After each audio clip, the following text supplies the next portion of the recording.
নমস্কার বন্ধুরা, পপু কিচেনে আপনাদের স্বাগত। আশা করি আপনারা সবাই ভালো আছেন। আবারও আমি চলে এলাম। তো আজকে আমি বানাবো ইলিশ মাছের একটা রেসিপি। তার জন্য এখানে আমি 4 পিস ইলিশ মাছ নুন হলুদ মাখিয়ে নিয়েছি। আর এখানে একটা কড়াই আমি বসিয়ে দিয়েছি। কড়াইতে আমি দিয়ে দিচ্ছি তেল।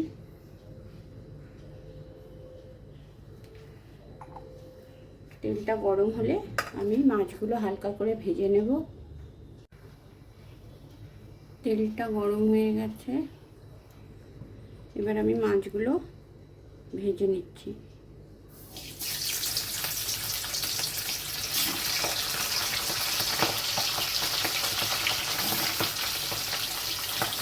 বন্ধুরা, আমরা কাঁচা আম দিয়ে মাছের অনেক রেসিপি খেয়েছি, তো আজকে আমি বানাবো পাকা আম দিয়ে ইলিশ মাছের রেসিপিটা। যতক্ষণে মাছগুলো ভাজা হচ্ছে আমি একটা মশলার পেস্ট বানিয়ে নেব।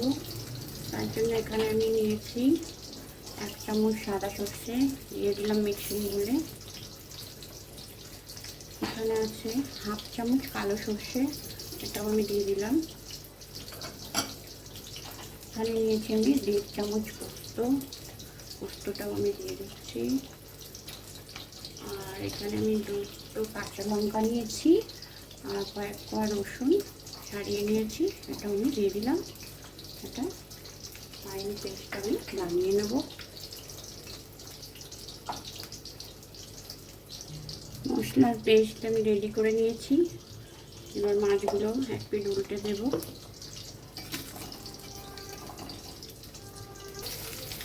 মাছগুলো আমি উল্টে নিচ্ছি এক পিঠ।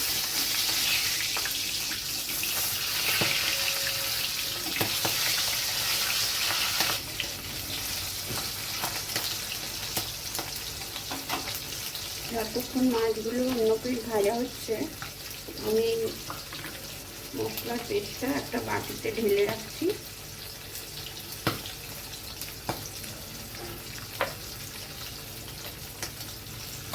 আর এই মিক্সিং বলেই আমি একটা পাকা আম নিয়েছি, এই পাকা আমটা আমি পেস্ট করে নেব।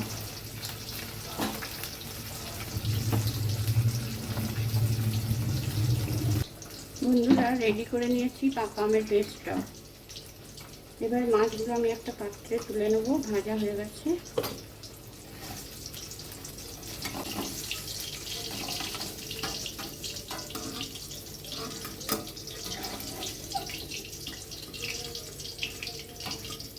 মাছগুলো আমি একটা প্লেটে তুলে নিয়েছি। এবার এই তেলের মধ্যেই আমি দিয়ে দেব, এই তেলের মধ্যে আমি দিয়ে দিচ্ছি একটা শুকনো লঙ্কা ফোড়নে, আর দিয়ে দিচ্ছি অল্প একটু কালো সর্ষে।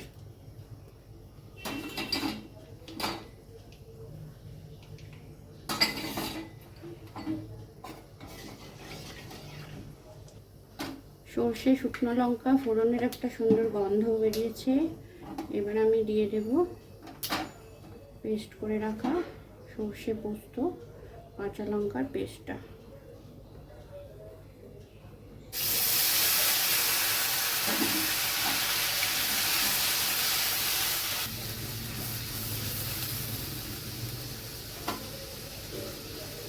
এবার আমি দিয়ে দিচ্ছি পরিমাণ মতো লবণ,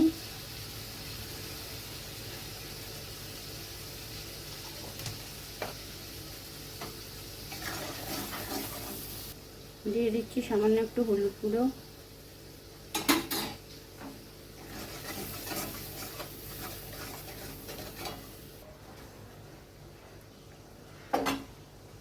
এবার আমি দিয়ে দেব পেস্ট করে রাখা পাকা আম।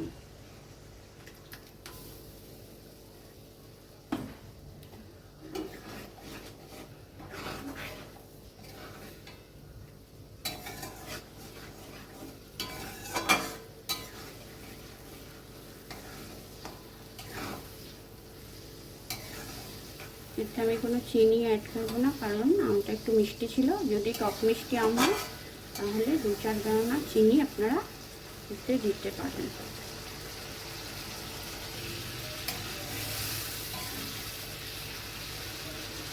গ্রেভিটাও ফুটে গেছে, এবার আমি মাছগুলো এতে দিয়ে দেবো।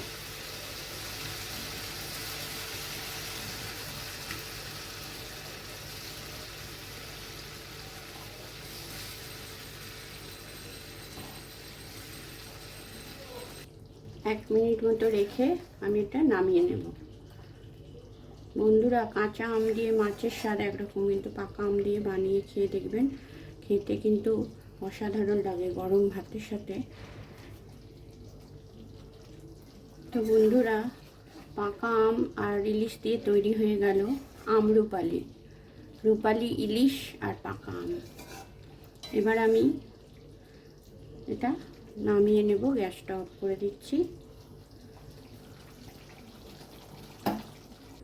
বন্ধুরা, পাকা আম আর রূপালি ইলিশ পরিবেশনের জন্য আমি নিয়েছি এখানে আমের খোসা, এইভাবে বাটির মতো করে কেটে, এতে আমি পরিবেশন করব আমরুপালি।